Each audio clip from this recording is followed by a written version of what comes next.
마가복음 8장 38절에서 9장 10절인데요. 이 마가복음 38장하고 9장 1절이 연결되어야 됩니다. 우리는 장을 넘겨버렸는데 이 똑같은 요 구절이 마태복음에 보면 이게 마태복음에 보면 이게 그냥 연결되어 있습니다. 우리 이제 장절이 이제 인쇄를 위해서 이렇게 나누어진 거라서 이 나누어져 있는데 마가복음 8장 이 38절 보시고요. 다음에 9장 1절 하면 마가복음 8장 38절과 9장 1절이 연결되어야 됩니다. 자, 오늘 9장 2절 말씀, 9장 10절까지 할 텐데요. 9장 2절 말씀을 같이 읽겠습니다. 같이 읽습니다. 엿새 뒤에 예수님께서 베드로와 야고보와 요한을 취해 따로 그들 높은 산으로 이끌고 가서 그들 앞에서 모습이 변하시매. 이 높은 산이 산 이름을 정확히 몰라요. 뭐 헬몬산이니 올리브산이니 뭐 성전산이니 아니 시내산이니 뭐 별소리다 해도 정확히 모르는데 정확히 지금 그냥 다들 그냥 변화산이라고 합니다. 그 사건이 있었다고 이 변화산이라고 그냥 말합니다. 그리고 여기 뭐 엿새 뒤에 이래 돼 있거든요. 엿새 뒤에. 그리고 이제 누가 보면은 여드렛쯤 이래 돼 있어요. 여드렛쯤. 엿새 뒤하고 여드렛쯤이니까 정확히 며칠이죠? 7째 날입니다. 7째 날입니다. 주님께서 말씀하시고 나서 7째 날에 변화된 거죠. 예. 예, 잠깐 기도합시다. 위대하시고 간주하는 감사합니다. 주께서 함께 하시고 도우셔서 오늘 주의 말씀을 선포할 때 주의 기름 부심이 차고 넘치게 하시고 성도들 모두 주의 말씀을 통해서 이 큰 소망, 복된 소망, 영광스러운 소망을 갖도록 해주시고 주님을 말미암아 우리가 이와 같이 변화된다는 이 놀라운 그런 이 은혜를 입도록 도우실 간구합니다. 주의 영을 충만케 해주십시오. 감사드리며 주의 성기도합니다. 아멘. 오늘 본문은 예수님께서 이 땅에서 영광스러운 모습, 즉 부활 이후에 자신의 모습을 미리 보이시는 놀라운 사건입니다. 사람이 죽은 뒤에 믿는 자가 죽은 뒤에 어떻게 되는가는 예수님이 부활하셔서 자신의 몸을 보여주셨고, 안 죽고 살아서 변화받는 사람 그 몸이 어떻게 되느냐는 오늘 사건을 통해 보여주신 겁니다. 오늘은 산 사람이 죽음을 맛보지 않고 산 사람이 우리 주 예수님이 오실 때 어떻게 되는가, 이게 오늘 본문 말씀입니다. 지금까지 주님이 보여주신 이적과 표적과 권능은 다른 사람을 고치거나 살리는 일이었습니다. 그런데 이번 사건은 다른 사람이 아니라 미래에 있을 자신의 변화된 모습을 시간을 앞당겨서 제자들에게 보여주신 사건인데 가장 초자연적인 사건입니다. 최소한 2000년 이후의 사건을 앞당겨서 보여주신 거죠. 2000년 이후의 사건을 환상 중에서나 영안에서 하신 일이 아니라 분명히 이 땅의 현실 세계에서 제자들이 보는 앞에서 행했습니다. 사람이 화장을 하고 분장을 해서 어느 정도 변장을 하는 것이 가능합니다. 요즘 특수 분장이 발달해서 젊은이들이 뭐 늙은이로 이렇게 바꾸고 분장할 수 있죠? 괴물의 모습으로 보이도록 하는 것도 가능합니다. 정말 영화에서 보면 놀랍습니다. 특수 분장에 놀라지 않을 수 없을 정도로 절묘하게 이 모습을 바꿉니다. 그런데 주님은 이런 변장이나 분장을 하신 것이 아니라 실제 그 모습으로 완전히 변화가 되셨습니다.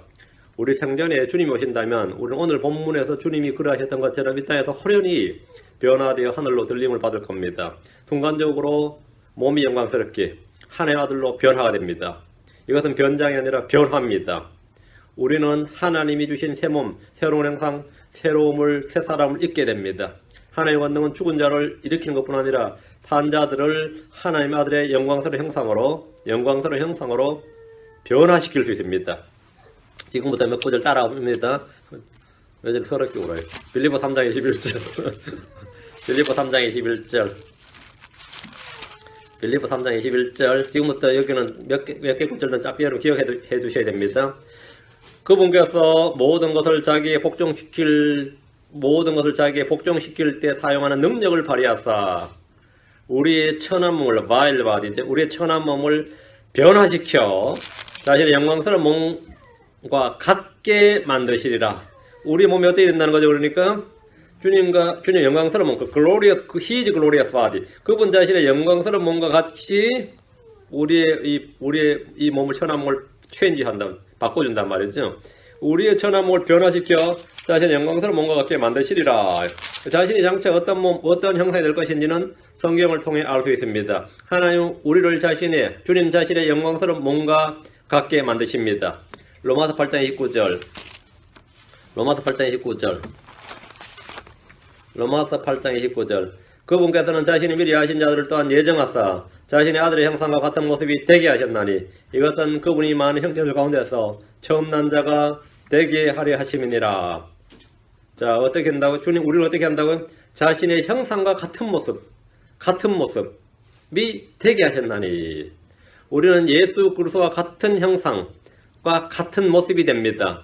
하나님 우리를 자신의 아들의 형상과 같은 모습이 되게 하셨습니다. 그럼 결국 같은 몸, 같은 형상입니다. 고린도전서로 합니다. 15장 49절. 우리의 미래, 자신의 미래입니다. 지금 이게 자신의 미래예요. 고린도전서 15장 49절. 우리가 땅에 속한 그 사람의 형상을 지닌 같이 또한 하늘에 속하신 그분의 형상을 지니게 되리라. 그분의 형상, 하늘에 속하신 그분의 형상을 지니게 되리라.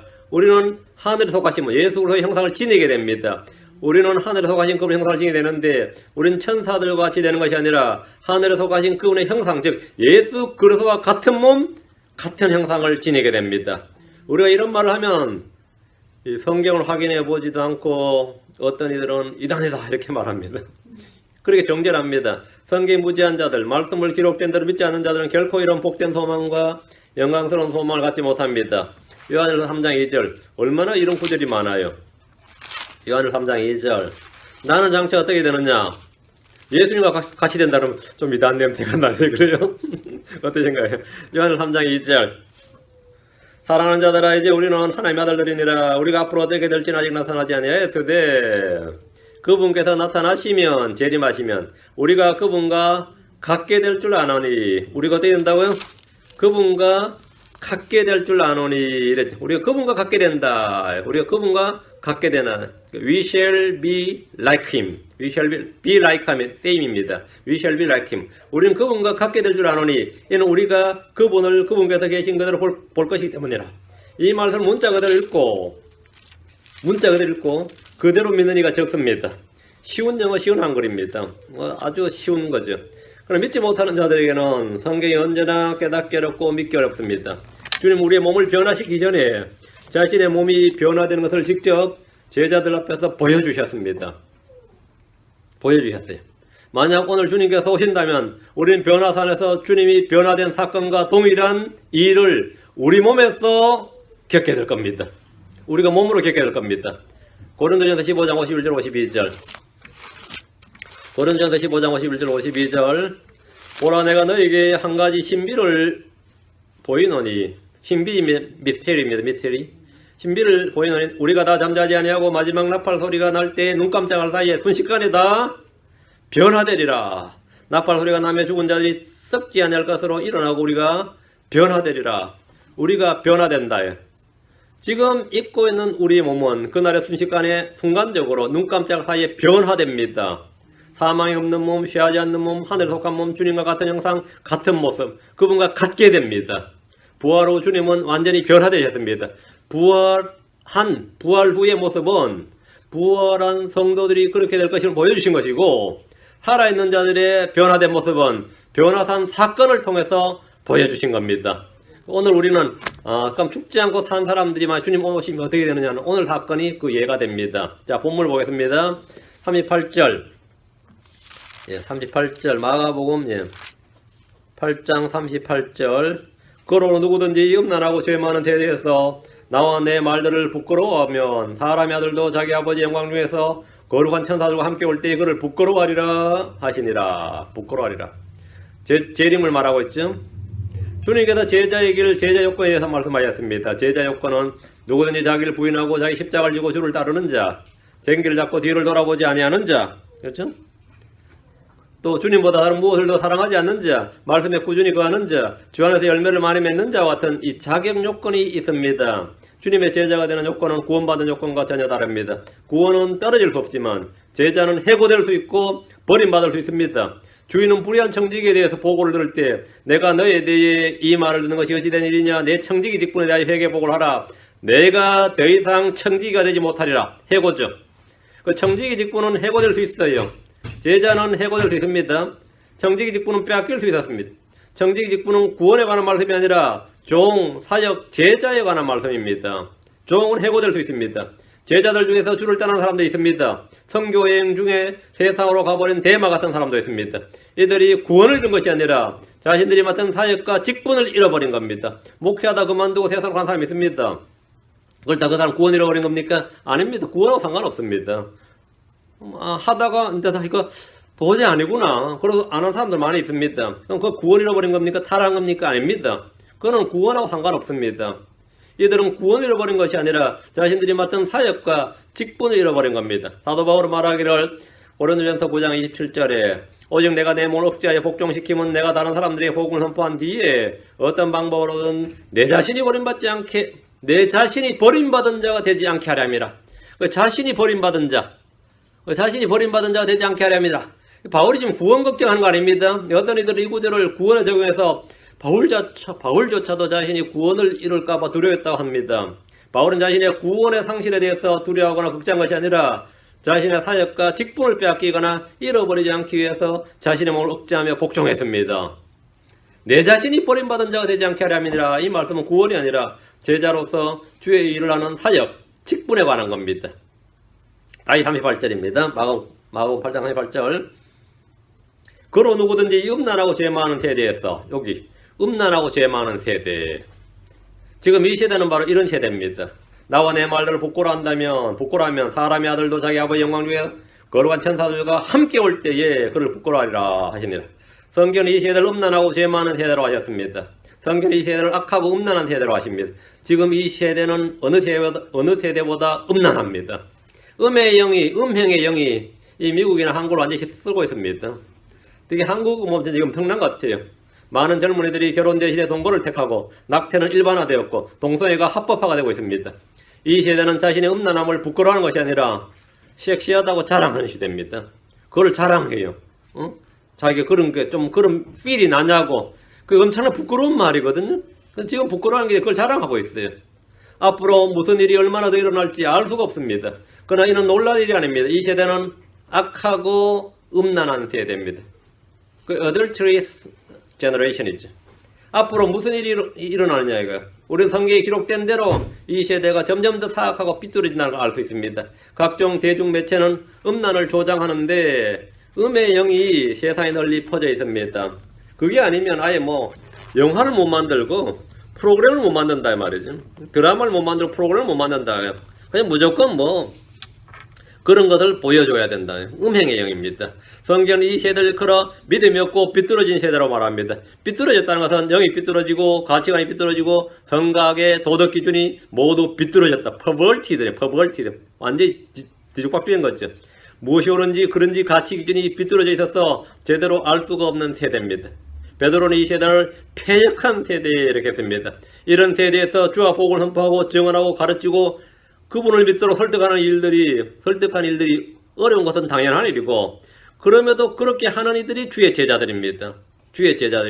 육신적인 성도들은 증언의 능력이 없습니다. 주를 믿고 다른 이들만이 주와 주의 말씀들을 담대히 선포할 수 있습니다.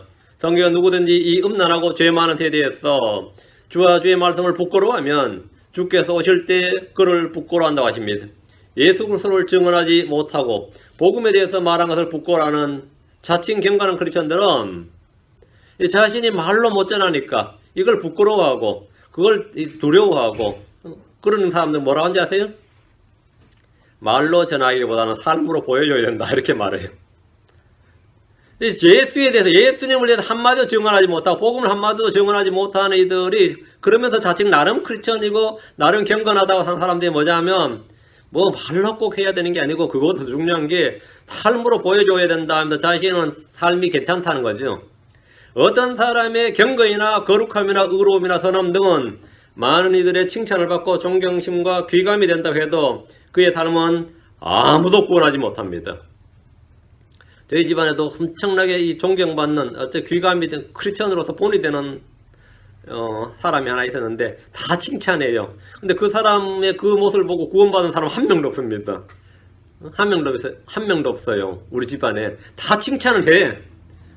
믿으려면 저렇게 박사방처럼 믿어야 된다 그래요. 박사방처럼 믿어야 되는데 믿으려면 그래 믿고 나는 안 믿는다 이 말이지. 안 믿어요. 그렇게 믿어야 된다고 말하면서 믿으려면 저렇게 믿어야 된다 하면서 자기는 안 믿습니다. 아무도 구원 못, 평판은 좋은데 아무도 구원을 못 시킵니다.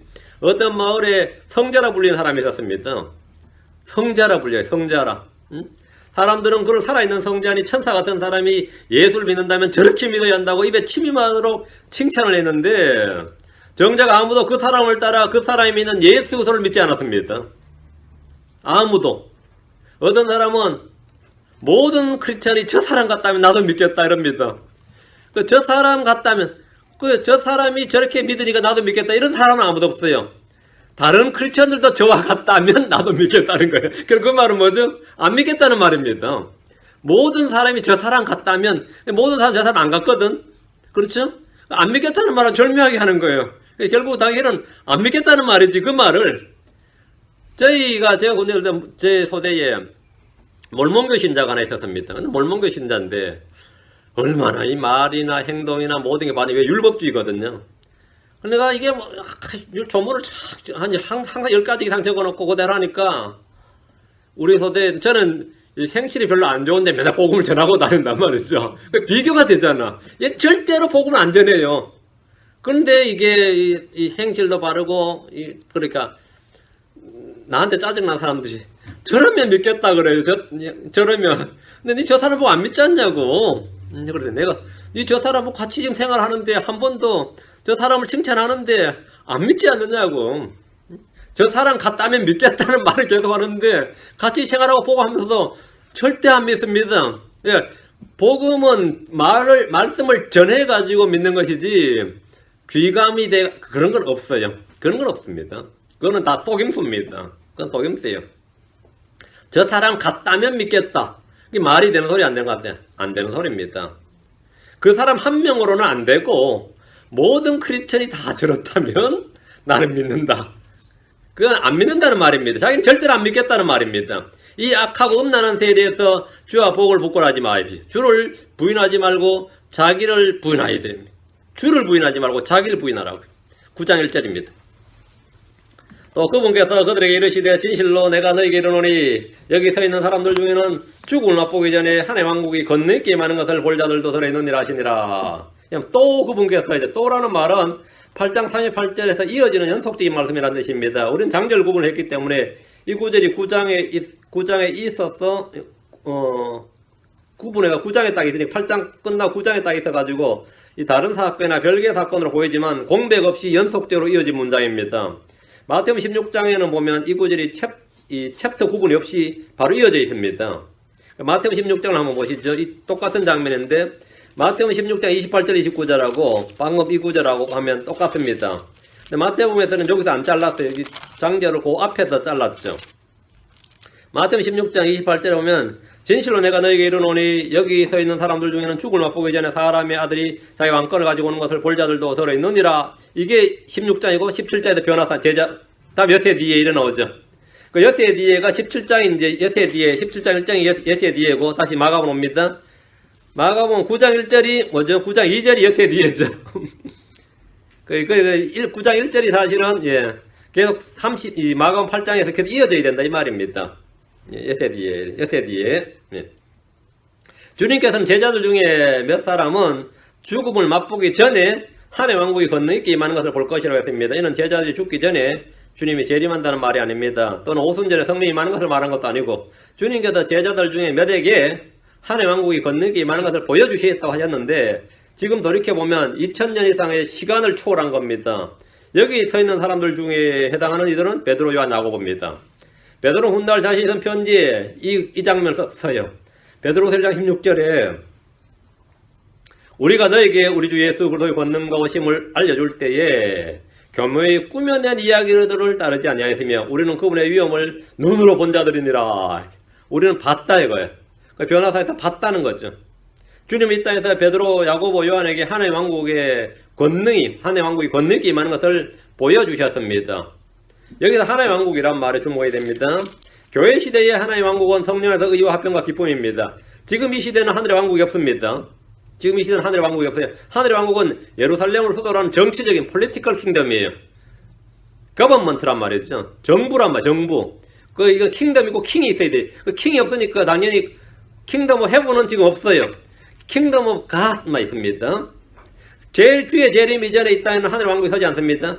뒤에 하늘의 왕국이 오는 걸 보여준다는 것이 아니라 하나님의 왕국이 임하는 걸 보여주겠다는 건데, 주님이 재림하시면 하늘의 왕국은 예수 그리스도의 통치, 의와 평강이 넘치는 왕국을 말합니다. 하늘의 왕국은 천년 동안에 지상에 세워지는 메시아 지상 통치에 한정해서 쓰는 말입니다. 하나님 왕국은 이만큼 쫙 연결됐다면 하늘의 왕국은 이 천년간에 하늘의 왕국 속의 일부분의 한 특징적인 부분만을 말하는 겁니다.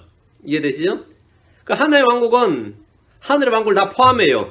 하늘의 왕국은 이 세대에서는 하늘의 왕국은 포함이 안 되는데 천년왕국에서는 하늘의 왕국이 포함됩니다. 천년왕국은 하늘의 왕국과 하늘의 왕국이 하나로 합쳐지는데 그때 그냥 하나님의 왕국 이렇게 말합니다. 하나님의 왕국에서 먹고 마실 때까지는 이라면 그 무조건 천년왕국을 말해요.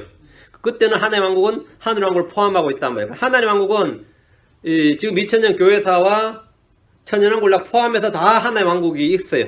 그런데 하늘의 왕국은 쭉 하늘의 왕국이 있는 곳에 다 하늘의 왕국이 있지 않습니다. 하늘의 왕국은 하늘의 왕국이 쭉 있는데 그 주의 지상 재림의 천년 동안만 있는 왕국입니다. 그걸 하늘의 왕국이라고 특징적인 한 부분을 하늘의 왕국이라고 부르는 겁니다. 메시아 지상 통치에 한정해서 쓰는 말입니다. 하늘의 왕국은 주님 재림 후에 이 땅에 세워지는 눈에 보이는 왕국, 인비저블이 아니라 비저블이에요. 하늘의 왕국은 지금 인비저블이죠. 하늘의 왕국은 비저블입니다. 지금 우리는 스피리추얼 킹덤인데 그때 이거는 피지컬 킹덤이에요. 우리는 지금 모럴이죠. 근데 여기는 폴리티컬입니다. 우리는 영적인 왕국인데 여기는 리터럴 킹덤입니다. 그 왕국의 형태를 특징 짓는 말이 킹덤 오브 헤븐이에요. 지금 이 시대에는 성도들 속에 킹덤 오브 갓, 하나님의 왕국이 영적으로 내적으로 존재하지만 주의 재림 후에는 하나님의 왕국도 당연히 우리 마음속에 있고 성령을 통해서 우리 마음속에 있고 하늘의 왕국이 모두 이 땅에 하나로 존재하게 됩니다. 하나님의 왕국과 하늘의 왕국이 일치하는 거죠. 에덴 동산과 같은 겁니다. 에덴 동산은 하나님의 왕국과 하늘의 왕국이 같이 있었던 겁니다. 같이 있었던 거죠. 그러다가 이제 죄를 지으니까 하나님의 왕국을 먼저 빼앗겨버리고 추방되면서 하늘의 왕국도 빼앗겨버린 겁니다. 두 왕국을 다 빼앗겨버린 거죠. 예수님은 하늘의 왕국을 가지고 이 땅에 오셨고 하늘의 왕국은 아직도 안 왔습니다. 우리 크리스천들, 현재 우리 크리스천들은 하늘의 왕국만 소유할 수 있지 하늘의 왕국은 소유할 수 없단 말이죠. 그런데 천년왕국 때는 두 개 다를 소유하게 됩니다. 하늘의 왕국과 하늘의 왕국을 둘 다 소유하게 됩니다. 본문에서 주님은 하늘의 왕국이 임한 것을 본다고 하지 않으셨는데 이것은 주의 재림 이전에는 없습니다. 하늘의 왕국은 지금부터 영원토록 계속해서 있습니다. 9장 2절 엿새 뒤에 주님께서 이 말씀하신 엿새 뒤에 예수님께서 베드로와 야고보와 요한을 취해 따로 그들을 높은 산으로 이끌고 가서 그들 앞에서 모습이 변하심에 만약 시내산으로 갔다면 약간 이 공간이동을 하신 겁니다. 시내산으로 갔다면 그들 높은 산으로 이끌고 가서 그들 앞에서 모습이 변하심에 누가복음 9장 28절에 보면 여드레쯤 되어 이랬습니다. 엿새 뒤에라고 했는데 누가복음 여드레쯤 되어 있으니까 말을 합쳐보면 이건 일곱째 날입니다. 일곱째 날은 안식일입니다. 성경은 일곱 체계로 되어 있습니다. 세상은 십진법을 사용하지만 하나님은 칠진법을 사용하십니다. 여덟은 새로운 시작을 나타냅니다. 세상은 하나님의 이 숫자 체계가 다른 겁니다. 주님은 일곱째 날 베드로와 야고보와 요한을 취해서 따로 그들을 높은 산으로 데리고 가셨는데 이 산의 이름은 알려져 있지 않습니다. 다양한 해석과 추측이 있는데 올리브산이다, 헬몬산이다, 시내산이다 여러가지 의견이 제각각입니다. 주님은 전에 시내산에 강림하셨습니다. 모세는 그 산에 올랐습니다. 엘리야 역시 그 산에 올랐습니다. 엘리야가 세미한 음성을 들었다 할 때 그게 이 시내산입니다. 사도 바울은 역시 아라비아에 있는 시내산으로 갔습니다. 갈라디아 1장 17절에 보면 시내산으로 갔어요. 누가복음에 따르면 주님께서 기도하러 이 산에 올라가셨다고 합니다. 지금 여기는 마가복음에는 기도하러 이 말이 없는데 누가복음에는 기도하러 산에 올라가셨는데 주님은 제자들 앞에서 모습이 변하셨습니다. 모습도 우아함도 없고 흠모할 만한 아름다움이 전혀 없는 예수님께서 그들이 보는 앞에서 확 변하셨어요. 우리와 동일한 살과 피를 취하신 주님, 우리와 동일한 살과 피를 취하신 주님, 우리와 똑같은 사람이 되신 주님께서 장차 휴거 때 있을 성도들의 몸의 변화에 대해서 미리 보여주신 겁니다.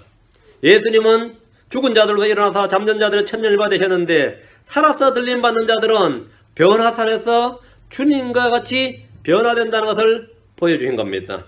3절 그분의 옷이 빛나며 땅이 얻은 세탁공도 희게 할 수 없을 만큼 눈처럼 희게 되었더라.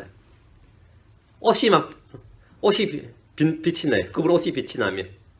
이 장면을 누가는 좀 더 상세하게 기록하고 있습니다. 자, 누가복음 뒤로 와서 9장 29절. 자, 마가복음 9장, 누가복음 9장 같이. 누가복음 9장을 펴놓으시고요. 같이 왔다 갔다 합니다. 누가복음 9장 29절. 그분께서 기도하실 때에 마가복음에 말은 없어요. 그죠? 그분께서 기도하실 때에 그분의 얼굴 모습이 변하고 그분의 옷이 희게 되어 눈부시게 빛나더라. 그 옷이 눈부시게. 이 빛은 태양빛과 다른 겁니다. 주님의 영광의 빛이 나는 건데 그분께서 기도하실 때 그분의 얼굴 모습이 변하고 일단 얼굴이 확 변하고 그분의 옷이 희게 되어 눈부시게 빛나더라. 여러분 뭐 헐리우드 영화에서나 가끔 이런 게 나오는 거죠.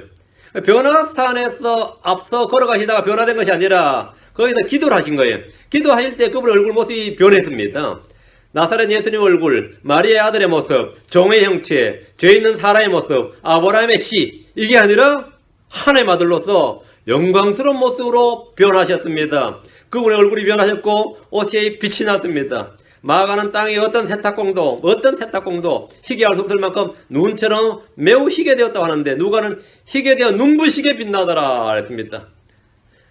마태복음 17장 2절에 보면 그들 앞에서 모습이 변하심에 그분의 얼굴이 해같이 빛나고 얼굴이 해같이 빛나고 정면을 못 보는 거죠. 그분의 얼굴이 해같이 빛나고 그분의 옷이 빛같이 희게 되었더라. 이게 장차 우리가 변화될 때 모습입니다. 만약 오늘 주님 오시면 내가 이렇게 변한다고요. 여러 얼굴이 해같이 빛나고 옷이 뭐라고요? 빛같이 희게 되었더라 이래 됩니다. 근데 변화가 안 되고 있는 사람이 하나 있어. 그냥 그대로 있어. 그 사람은 그냥 대환란 통과하세요. 그냥 어쩔 수 없어요. 그냥 대환란 통과해야 돼요. 잘 믿고 짐승의 표 받지 말고 잘 믿고 나중에 따라오라고요. 잘 믿고 하죠. 오늘 밤에라도 오면 좋겠는데 누가 진짜인지 가짜인지 좀 구분가게 말이지. 오늘 밤에라도 왔으면 참 좋겠네. 오늘 밤에라도 되면. 같은 장면을 서로 다르게 표현함으로 시각적으로 훨씬 더 풍성한 정보를 지금 마태, 마가, 누가가 지금 제공을 하고 있어요. 휴거될 때에 우리는 눈 깜짝할 사이에 우리의 몸이 이렇게 변화될 겁니다. 순식간에 얼굴 모습이 변하고 몸의 모습이 변하게 됩니다. 그런데 여러분 다 알아봅니다. 누군지 다 알아봐요. 옷이 희게 되어서 눈부시게 되는데 이런 것을 볼 사이도 없이 저 공중으로 끌려 올라갑니다. 엘리야는 자신이 입었던 겉옷을 땅에 따라 뚫어두고 하늘로 갔는데 주님은 입고 있던 옷이 그대로 변화가 되었습니다. 저 하늘에서 성도들이 모두 흰옷을 입게 됩니다. 천사들은 흰옷을 입었습니다. 주님은 이기는 자 곧 그는 흰옷을 입을 것이요 이렇게 말씀하셨습니다.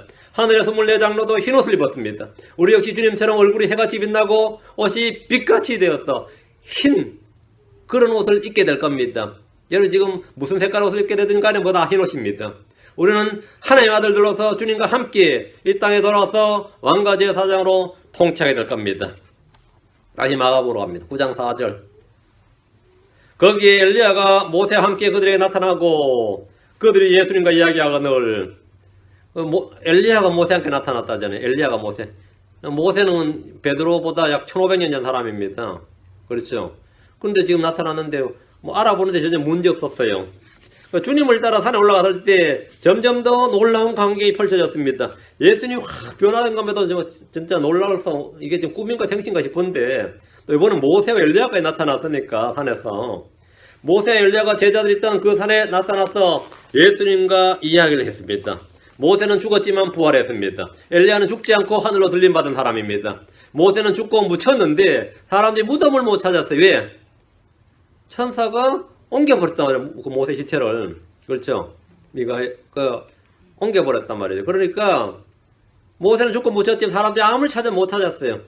근데 다시 살아나서 하늘로 들림받았습니다. 모세는 이 땅에서 살다가 죽고 묻혔지만 다시 살아나서 하늘로 들림받는 환란 성도들의 모양입니다. 엘리야는 대환란 때 들림받는 환란 성도들의 모양입니다. 이들은 모두 구약의 대언자들입니다. 그런데 그들이 지금 이 땅에 내려왔어요. 그것도 제자들 본 앞에서 주께서 재림하실 때 자기의 거룩한 천사들과 함께 오실 뿐 아니라 자기의 성도들과 함께 오시는 것을 보여줍니다. 이들의 대화 주제는 예수님 앞으로 예루살렘에서 하셔야 할 그분의 죽음에 관한 것입니다. 예수로의 고난과 죽으심과 부활은 율법과 대언자의 증언을 받는 겁니다. 모세가 율법이고 대언자는 엘리야입니다. 율법과 대언자들의 증거, 이거 책의 증거를 받았는데 이번은 그 책의 율법이 모세, 대언자 실제로 증거를 받는 겁니다. 이 두 증인의 증거를 받는 거죠. 모세와 엘리야는 초림 때 변화산에서 한 번 온 거 전부지만 재림 직전에는 이 땅에서 3년 반 동안 대언하며 사역을 합니다. 계시록 11장 3절에 보면 내가 나의 두 증인에게 권능을 주리니 그들이 굵은 벼옷을 입고 1260일 동안 3년 반이죠. 42개월입니다. 1260일 동안 대언하리라. 여기서 두 증인의 정체에 대해서는 다양한 견해가 많지만 모세와 엘리야입니다. 엘리야, 모세, 예수로서는 모두 같은 산에 올랐습니다. 시내산이죠.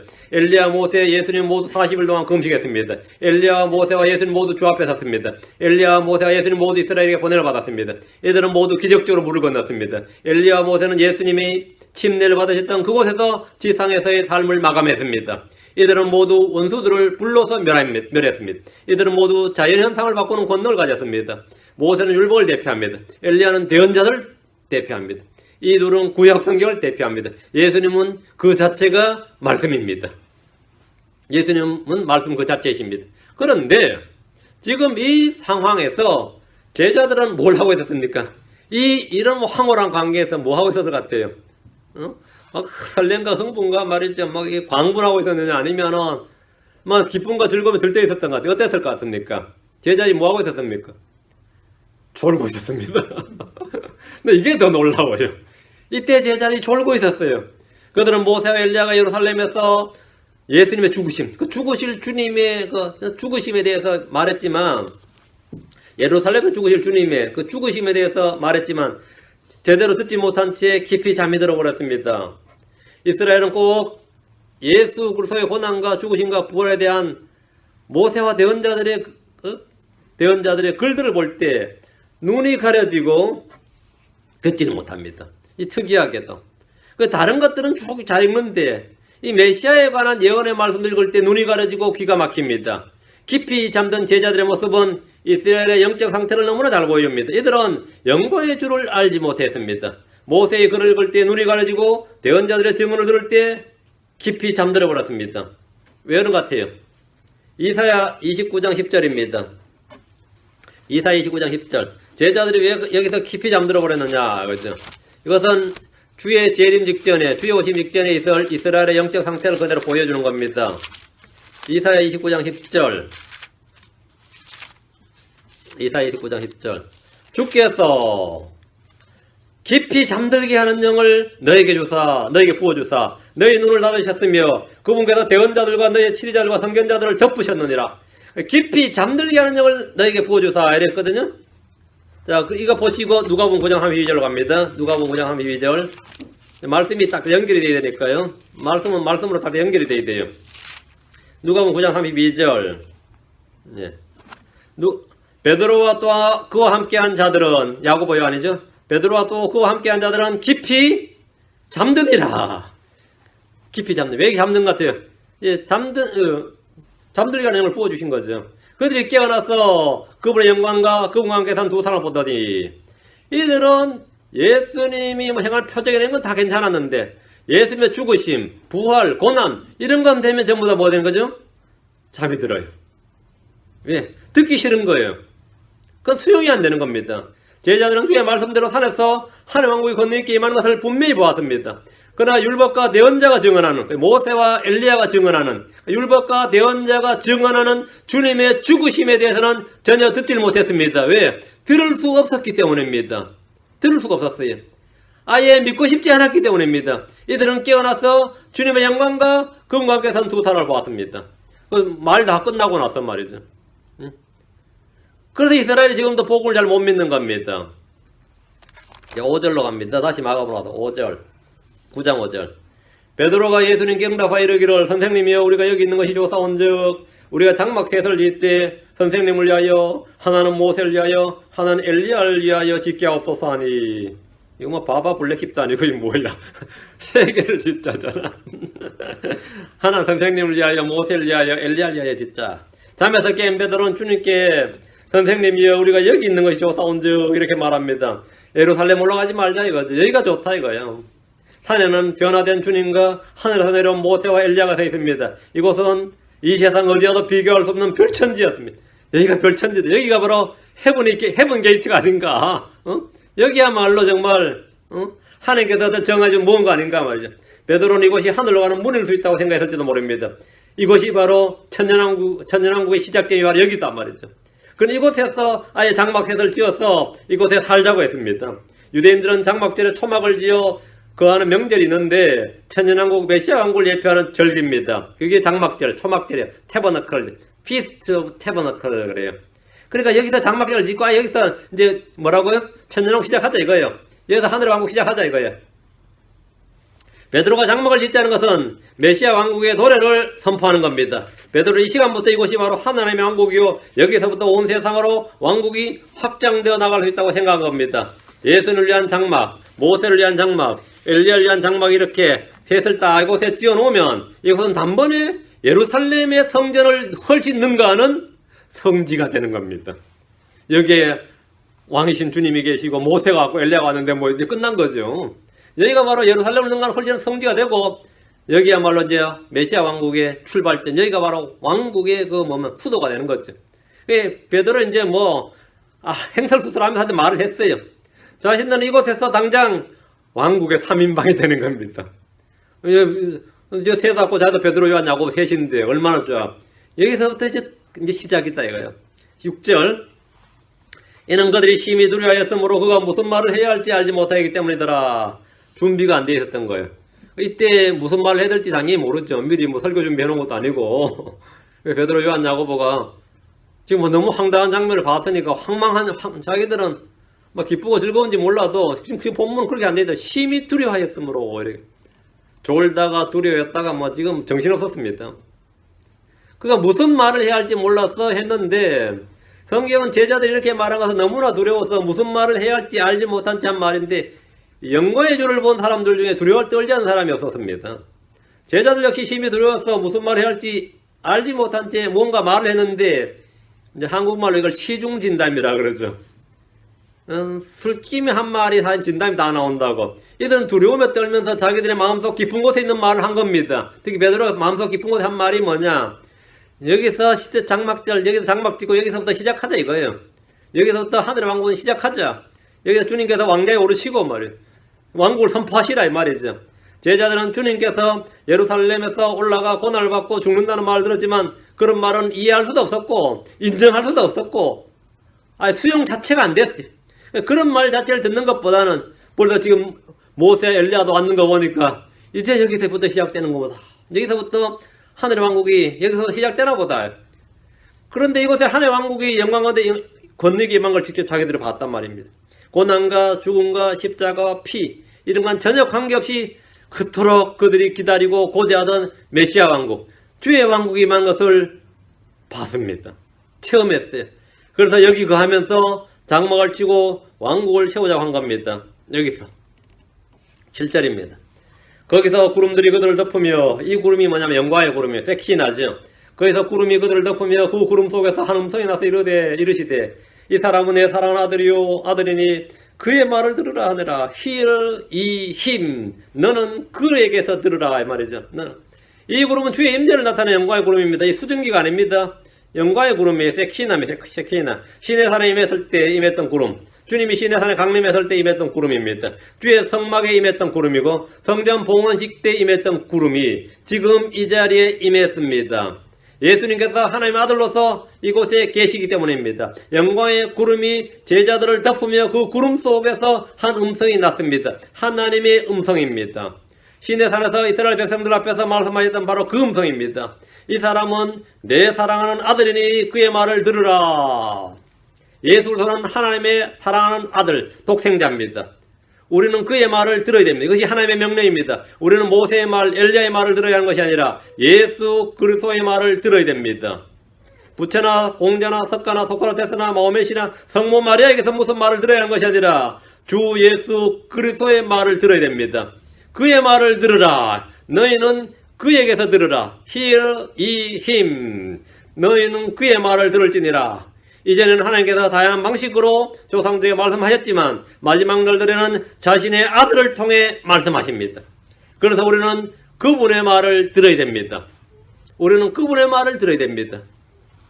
8절.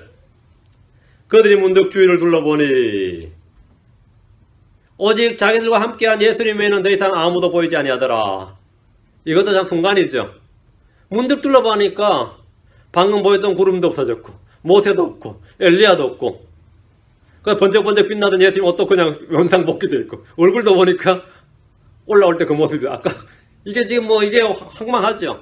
구름 속에서 나는 주님의 음성을 듣고 난 후에 딱 주위를 둘러보니까 문득 주위를 둘러보니 모세도 엘리야도 보이지 않습니다. 이들은 방금 보고 들은 것이 환상이었나 착각이었나 꿈이었나 지금 뭔가 우리가 헛것을 보고 있나 별별 생각이 들 정도로 처음에 산으로 올라올 때와 똑같은 상태가 되어버렸습니다. 우리 집단으로 지금 뭐가 지금 잘못됐나 이거 이게 뭐가 방금까지 본 게 뭐냐고 그렇죠. 모세 엘리야는 온데간데 없고 방금 자신들을 덮었던 구름도 보이지 않았습니다. 변화된 예수님 눈부시게 희던 그분의 옷도 이전과 똑같이 바뀌어 있었습니다.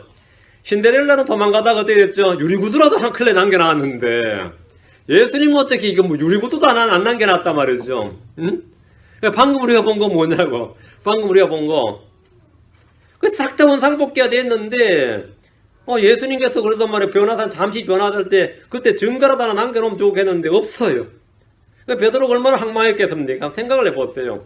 방금 분명히 자기들이 뭔가 이제 두려움에 떨면서 막 본 게 있었는데 그 들은 말씀도 있는데 문득 눈을 들어봤더니만 어떻게 됐다는 거죠? 안 보여 아무것도 더 이상 아무도 보이지 아니하더라. 아무도 보이지 않고 아무것도 보이지 않았습니다. 예수님의 모습은 전에 본 그 모습이었고 그분이 입었던 옷은 산에 올라올 때의 그 모습 그대로였습니다. 그들에게는 예수님 외에 더 이상 아무도 보이지 않았습니다. 우리는 인생에서 이런 날이 옵니다. 예수 믿고 자라다가 성령 충만하고 기쁠 때 말이죠. 하늘이 바로 다가온 것 같고 말이죠.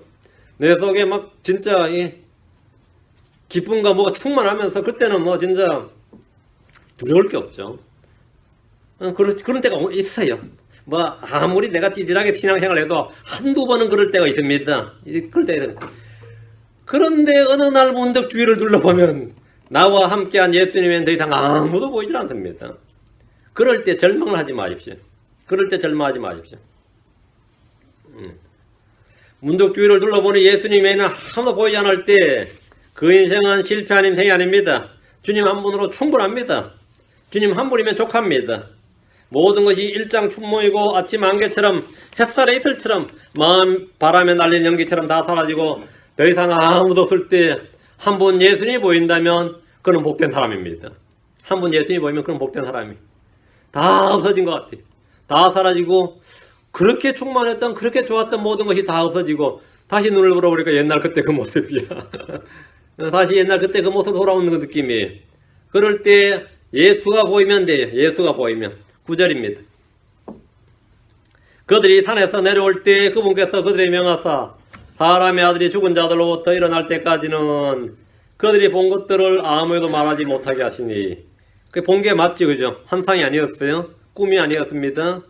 예, 헛본 게 아니었어요. 예수님께서 직접 보여주신 게 맞았어요.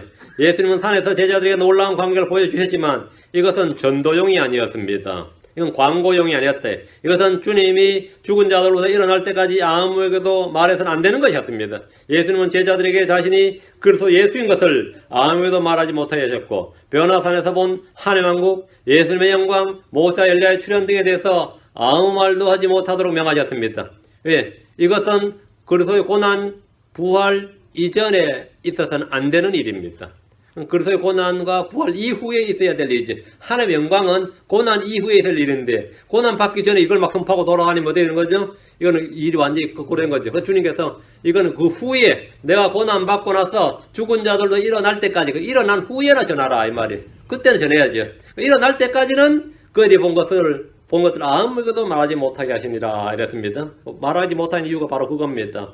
주님이 죽은 자들로부터 일어날 때까지 그러합니다. 주님께서 죽은 자들로부터 일어나면 하나님 왕국이 예루살렘에 또 온 세상으로 전파되어야 됩니다. 10절 마가복음 9장 10절 그들이 그 말씀을 자기들끼리 간직하며 서로에게 죽은 자들로부터 일어난다는 것이 무엇을 뜻하는지 묻더라. 베드로가 요한한테 묻고 요한이 야고보한테 묻고 니는 아냐 그러고 이게 대체 뭔 소리냐 이거예요. 이게 지금 한 단어예요. 죽은 자들로부터 일어난다. The rising from the dead 이겁니다. 제자들은 the rising of the dead 이건 알았는데 from the dead 이걸 몰랐던 겁니다. from the dead하고 of the dead는 완전히 다른 겁니다. 제자들은 자기들끼리 주님이 하신 말씀에 대해서 서로 물었습니다. 죽은 자들로부터 일어난다. 죽은 자들로부터 일어난다는 것. 죽은 자들로부터 일어난다는 것을 그들은 전혀 알지 못했습니다. 죽은 자들의 부활, 죽은 자들의 부활은 알았어요. 그거는 이제 구약성을 다 알았는데 죽은 자들로부터의 부활은 몰랐다요. 죽은 자들이 있는데 죽은 자들이 다 일어나는 것이 아니라 죽은 자들로부터 일부가 일어나는 거죠. 죽은 자들 from the dead, 죽은 자들로부터의 부활입니다. 부활은 두 가지입니다. 죽은 자들로부터의 부활과 죽은 자들의 부활입니다. 죽은 자들로부터의 부활은 예수 그리스도나 우리 성도들입니다. 우리는 죽은 자들로부터 부활합니다. 우리가 부활할 때 다 부활하는 거 아닙니다. 죽은 자들로부터 부활이.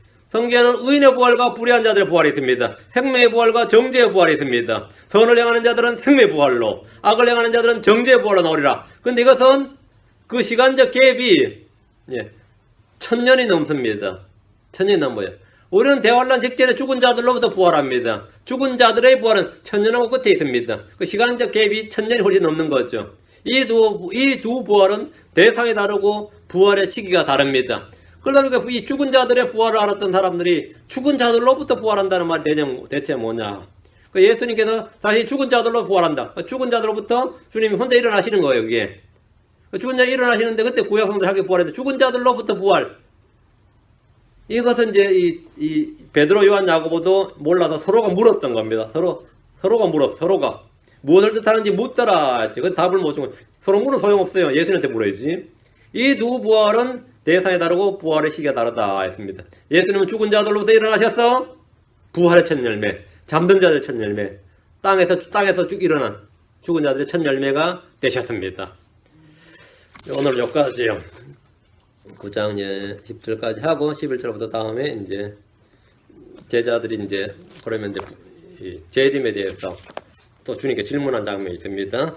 요건 다음 시간에 하겠습니다. 이제 잠깐 기도합시다.